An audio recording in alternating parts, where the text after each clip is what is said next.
waan gabaabaa isinii wajjiniin irmaadhee dhumarratti isinii fi sofii koof kadhachuu barbaadu yeroo kana keessa kanan dubbadhu tokko karaa hundumaan guddachuu waan jedhu irratti dubbadha. karaa hundumaan guddachuu በነገር ሁሉ ማደግ karaa jireenya afuuraas karaa jireenya hawaasaas ta'u karaa hundumaan guddachuu ጳውሎስ ጢሞቴዎስif isa kan hawa ጢሞቴዎስ ልጄ ሆይ ማደግ ሁሉ በነገር ሁሉ ይሁንና karaa hundumaa yeroo nas dhaabadhu namee eebbisuun jaalladha luba so'anan ta'eef waaqayyo karaa hundumaa si haa guddisu. ani nama tokko nan jedhe namni barbaade ameena jedhatu waaqayyo karaa hundumaa si haa guddisu. guddina madaalawaa ta'e የተመጣጠነ እድገት yeroo tokko jireenya afuuraa keenyatti baay'ee ol kaana ኢኮኖሚidhaan immoo gadi buuna. kunis hin taatu yohannis gaayoosiif kadhannaan ni kadhate ergaa yohannis inni sadaffaani yaamichuu koo karaa lubbuu akkasitti tole karaa hundumaa sittaa tolu jedha. karaa lubbuu duwwaatu hin taane karaa hundumaa karaa jireenya afuuraa keenyaa nutti tole karaa jireenya foon keenya hirrinni jira yoo ta'e gungumuu nuuf. yeroo tokko immoo jireenya foon keenyaan baay'ee ol kaane nuu ta'ee nuu mijatee ikoonomiidhaan baay'ee guddannee jireenya afuuraa keenyaatu gadi bu'a. jireenya afuuraa keenyaatu gadi bu'a. ጳውሎስ ጋ ጢሞቴዎስ ማል ጀዳ ጉድኒ ከ karaa hundumaan ta'eedha. ጢሞቴዎስ ድራ በቆና ፍለቆስ ኩደሸንራ karaa hundumaa gara isa kana afuuraattan deebishaga guddina madaalawaa ta'e guddachuu ijoollee waaqayyo karaa hundumaa sina guddisu. isin ola deemtoota baay'ee keessan yeroon isin ilaalu isin dargaggoota isinuma irratti dubbadhee ba waaqayyo karaa hundumaa si haa guddisu. jireenya afuuraatti yeroo tokko dhaqee maal ta'a wal bira darba ituunuun jireenya afuuraa keenyaatti baay'een guddatiin wanti lafarraa kun dhufee nurka gala. eebbimti nuun iyyaanne dhufee nurka gala. garmalee ma dhufee waaqayyo nu eebbisa. qabaashee wallaallee akkan taane ta'a. bulchuu dadhabnee Salomoon akkeedu nama biyya bulchuurra nama ofiisaa bulchuu caalaa'edha. amma sin biyya bulchuutu waan cimaadha seetu miti of bulchuun salphaa miti ofii makoo kana of bulchuu waan salphaa miti jiran ituunuun hin beekin eebbi addaa nurka galeetu jireenya afuuraa keenyaa nurkaa gaggata. kanaaf waaqayyo guddina madaalaa ta'e nama guddisuun isaa gaarii nus kana hawwan gaarii. yeroo sana kaleessa abdiin dubbachaa ture nama tokkotu gaaf tokko akkasuma jedhe nutti tole jecha bareeda haase birriiniidha qarshiini garbicha gaariidha jedha malkaama galgaay ነው gooftaa gadheedha jedha.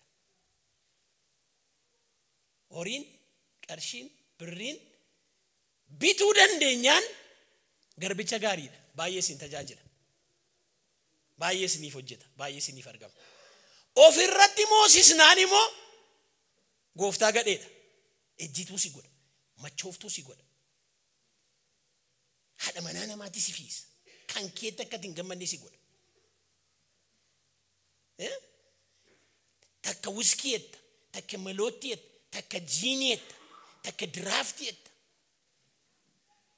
waan akkuma taane si godha bakka mana si jibbisiisa ala si jechisiisa sirratti moonaan immoo sheesi bukkeessi jibbisiisa gooftaa gadhee moo namni waaqayyo moo qabaa waan hundumaa beekaadha. waaqayyo nama masaanu haa godhu. namni waaqayyo qabaashee beeka akkatti geggeessu beeka. yeroo tajaajilaa kee ta'u moo gurbaa tokkotu gaaf tokko nu gidduuti soorome tajaajiltootuma giddaa soorome mana cufateetu kiiskoo keessa jiraata yeroo sana gaa sooroma jumbirinti kuma 100 fooyyuu baay'ee guddaadha. gara birrii 100 argate 100 jechuun baay'ee birrii guddaadha roos birrii kana fuudhee mana cufee lafarra afee lafa diriirsee irra deema situ gooftaa koo miti anatu gooftaa keeti sirran deema malee narran deemtu ana sibita malee ati nan mittu mataa tol nama baanaan gadeera waan ta'eef waaqayyo miila keenya jala nuuf agashu biyya lafaa kana irratti immoo amma barbaan sooromne joo akka jireenya fuuraan jiru እንደ መንፈሳዊ ህይወት የለም hindarba waan ta'eef karaa hundumaan guddachuuf wanta beekuu qabnu jedhee waa sadii dubbadhee waaqayyoon kadhanna akka waldaatti kadhannu yaa waaqayyo galanni siif haa ta'u dargaggoota kanaaf ola deemtoota kanaaf abbootaaf haadhota iddoo kana jiraniif waldaa kanaaf yaa waaqayyo ulfinni siif haa ta'u yaa gooftaa galgala kana walitti nu qabdeettaa maqaa Yesuusiin sagaleen kee dhowwaa malee gara keenya haa dhufu natti dubbadhu isheetti dubbadhu isatti dubbadhu guddina madaalaa ta'e guddachuu akka danda'aniif isaan gargaari na gargaari mee kadhata tokkoon kadhadhaa miila keessaniin dhaabadhaa harka keessa mirgaa ol kaasaa laphee koorra dhufe na guddistee sirkaa ba'u waaqayyo na hoshedhaame dabalaa jedhaamayyume dabalaa jedhaamayyume waaqayyo si guddisee sin nabiin ammayyu siilaatee sin nabiin ammayyu atumti kadhatadha ammayyu haleluuyaa haleluuyaa mee dabalaa jedhaame na guddistee si dhabu yaa waaqayyo na hoshedha ammayyume arka nama kanaa qabshi arka obboleettii kanaa qabshi arka obboleessa kanaa qabshi yaa waaqayyo galgala kana sagalee kee nutti haasayi nu guddiftee nu laattee nu dhabiin isa nu laatteerra nu jiraachisi isa nu giddifteerra nu jiraachisi afuura gadhiisii nu gochuu barbaadu nurraa dhayi mana kee keessatti iddaaf hundee keenya gadi nu fageessi kadhata Daawit si kadhadheen si kadhadhaa galgala kana yaa gooftaa anaaf mana waaqayyo naa wayya akkuma ni jedhe iddoo biraa guyyaa 1,000 oolurra akkuma ni jedhe yaa waaqayyo mana kee keessatti ati nu hambisi galgala kana nu kadhatami nutti dubbadhu yaada kee nu mul'isi maqaa gooftaa maqaa Yesuusiin ameen noora karaa hundumaan guddachuuf wanti beekuun nuuf ta'u tokkoffaa walitti dhufeenya waaqayyo wajjin qabnu cimsachuu isa kana dubbachaa jira siyan karaa hundumaan guddachuuf dargaggoota sin ola deemtoota amma dandeetii sin barsiisuu yaada lallabi duwwaan ga'a miti በነገር ሁሉ ለማደግ ከእግዚአብሔር ጋር ያለንን ህብረት ማጠንከር ጉዲና መዳላዋቴ ጉደቹፍ ወልቲ ዱፌኛ waaqayyo wajjin qabnu cimsachuu walitti dhufeenya waaqayyo wajjin qabnu cimsachuu jechuun maal jechuudha kana ijoollee kootti meera kakuutti meera qomootti meera aduutti meera ijoollee sadii obbaranii isaan tokko mooree fuudheen gadda dhufte ji'a 10 ittane masheesee rosheen guddattu yeroo hundumaa lafa ciiftanitti barreeffadhaa dheeraan yoo bor kolleejii galtan yuunivarsiitii galtanis barreeffadhaa dheeraan kanan dagatina ijoollee ko galaan isinii galaasu isa kana jedheen itti isinittis kanan hima walitti dhufeenya waaqayyo wajjin qabnu cimsachuu wajjuni tokko waaqayyoon jaallachuu እግዚአብሔርን መውደድ ለማፋ waaqayyo ፈቦመሙ ሰደፋ waaqayዮን ሶዳችሁ ወሊቲ ዱፌኝ waaqayyo ኬኛ ወጅን ቀብኑ ከኒኒ ጀባቱ የሮ ሰጃለን የሮ ሳፈቦመም የሮ ኢሰ ሶዳን ከነቲ ሜራ ጆሌ ኮት በረከሰን ሁንዱማ ዮንደመስ ዮኒስ ብረቱሬስ ኢስኒስ ነራፋ ጋተኒ ዶብራ ዮደምተን የሮ የሮቲ ሞነ ያደቺስ ከነንደገቲና ማል waaqayዮን ጃለችሁ ማል waaqayyo ፈቦመሙ ማል waaqayዮን ሶዳችሁ ከራ ሁንዱማን ጉደቹፍ ኩን በርባቺሳል Maatiyos diddamii lama soddomii ja'a kaaftanii yommuu ilaaltanii gaaf tokko dhufanii gooftaa kana gaafatan. Abboommiin inni hundumaarra caalu isa kamii? Isa kamii? Ennaan gooftaan akkas jedhe, Waaqayyoon goofticha garaa kee, yaada kee, humna kee, jireenya kee guutuu jaalladhu. Abboommiin inni hundumaarra caalu isa kana. ከሁሉም የምትበልጥ ትእዛዝ እቺ ናት። እግዚአብሔር አምላክን በፍጹም ልብ፣ በፍጹም ሐሳብ፣ በፍጹም ሕይወት ውደደው። ጃለድ ዋቀከን አተሚት ገራ ጉቱ፣ ሁምነ ጉቱ፣ ጅሬኛ ጉቱ፣ ያደከ ጉቱ ዋቀዮ ጉቱማ ከኛ በርባዳ ጉቱማ ከኛ በርባዳ garaan keenya iddoo bira, qaami keenya akkas ta'u duwwaan barbaadu. Yaadi keenya iddoo bira, humni keenya akkas ta'u duwwaan barbaadu. Yeroo tokko tokko hiramaadha. Jireenyi keenyas jira, humni keenya iddoo biraatti dhuma. Yaadi keenyas jira, garaan keenya iddoo biraa jira. Maatiyos 22 warri qabachaa jirtan lakkoofsa 36 kaasee 38tti. Jaalladhu abboommii isa jalqabaati kun. Waaqayyoon jaallachuu jechuun immoo maal jechuudha? Baay'ee gabaabseen isinitti hima. Waaqayyoon jaallachuu jechuun immoo abboomamuufidha. Malee akka koo as dhaabannee faarfannuu, lallabuu, raajuu, mul'ata himuu qofa miti. Kun kennaa ayyaanaati. Kun dibata. Kun kennaa ayyaanaati. Kun dibata. Inna si dhaabu. Abboomamuun garuu kan biraadha. Wangeela Yohaannis 14:15 irraa maal jedha? Yoona jaallattan abboommota koo eegaa. Yesuus takkeedhe gaddisaa miti. Yeroo goof jecha dubbisu. Wangeela Yohaannis 14:15 ብትወዱኝ ትእዛዛቶቼን ጠብቁ። Yoona jaallattan naa faarfadhaa qofan jenna. Naa lallabaa qofan jenna. Naa shubbisaa qofan jenna. Naa utaalaa qofan jenna. Mana koo qodhufaa qofan jenna. Taazazuuñ bakka. Jaallachuu jechuun abboomamuudha. Jaallachuu jechuun abboomamuudha. Maqaan isaa ulfaatu.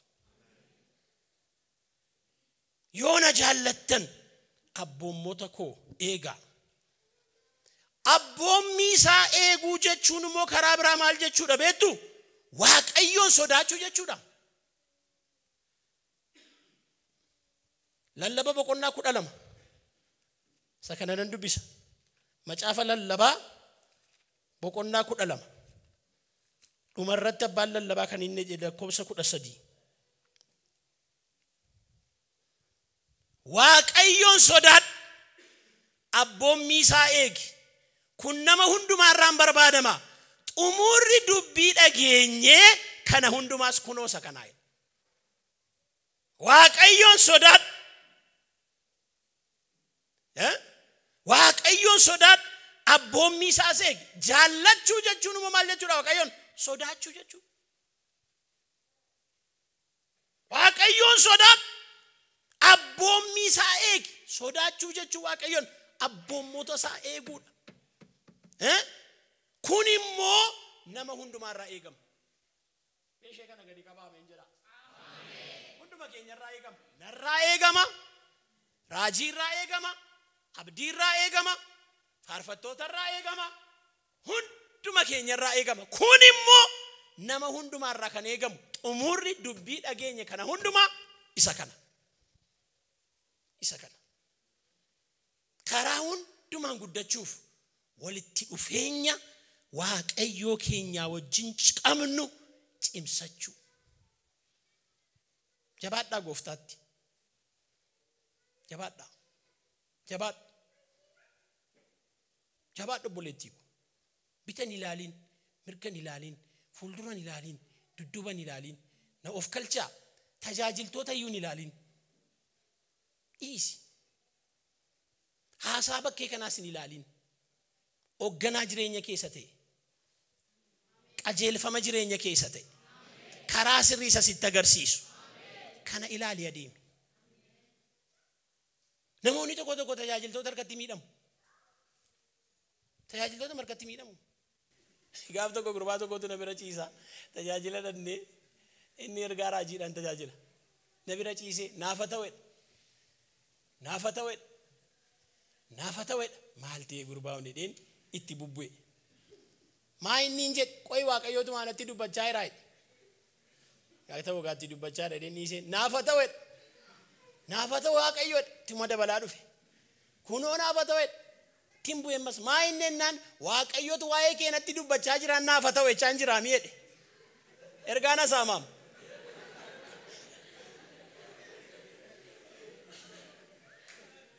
fixi gaa'eleen erganni fixee booddee maal jedhe waaqayyo natti miinnaan kana hoositti ni miine natti ni miinaafu malee inni waaqayyo jedhu nafu natti ni miinaaf ergaa sana mayoona waaqayyo akka nuun beeknuuf dubbata malee isa gochuuf jedhe numa godha እግዚአብሔር ያለው አይቀርም inafu ijoollee akka nuun beeknuuf nu hubachiisuuf waaqayyo dubbata malee waan ati ergaanatti mudhiisteef waan tafu hin jiru waan ergaasitti mudhiise waan tafu hin jiru anatutti gaafatam waaqayyotti dubbadhe deemuun dubbachuu dhiise waaqayyoon godha kanaaf waaqa sodaadhaa jirana barakan waaqa sodaan yeroos guddinni keenya itti caalaa itti dabalaa itti daran finiinaa deema ijoollee waaqayyo sina guddisu ani guddachuu keen barbaade amma sin eebbisa abbo afaan koorra dhufe waaqayyo si haa guddisu lallabaa beekamaa faarfataa beekamaa tajaajilaa beekamaa nama waaqayyo ittiin dinqee hojjetu waaqayyo nama tokko sumaan si haa godhu yee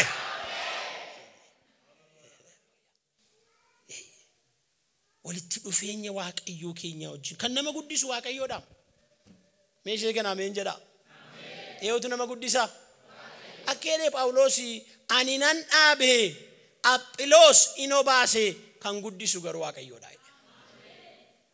kan nu guddisu abbaa fuuraa keenya miti nurratti facaasuu danda'a nu barsiisuu danda'a konfirmeeshinii nu barsiisuu danda'a duuka buutummaa nu barsiisuu danda'a nu kadhachuu danda'a kan nu guddisu waaqayyoodha mee warri kanatti olii galtan harka keessan lamaan kaasaati sin eebbisa bara kana waaqayyo ammayyuu si haa guddisu nama nan afaan koorra dhufe laammas nan jedha gaaf tokko Iyyaasuudha waaqayyo akkas jedhe arraa kaaseen nama guddaa si gochuu jalqabaa jedhe waaqayyo nama guddaa si gochuu haa jalqabu yee mee namitti amantu duwwaan iyyi waaqayyo nama guddaa na godhaa deeme mayyime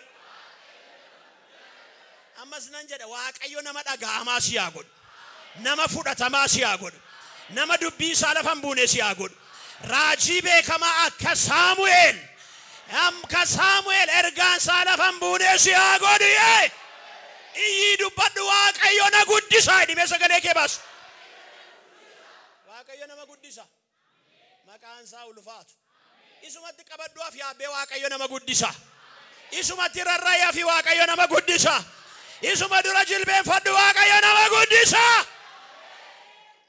የሚያሳድግ እግዚአብሔር ነው አሳድጎናል እግዚአብሔር maqaan isaa ulfaatu waaqayyo nu guddisee siin nuge warri ni sin guddisuu sinitti jiru waan iyyaati amma anaanoon mana guddisa waaqayyo la sagalee keessa ba galanni isaaf haa ta'u ijoollee waaqayyo nama guddisa lallabas nama baay'isaa deema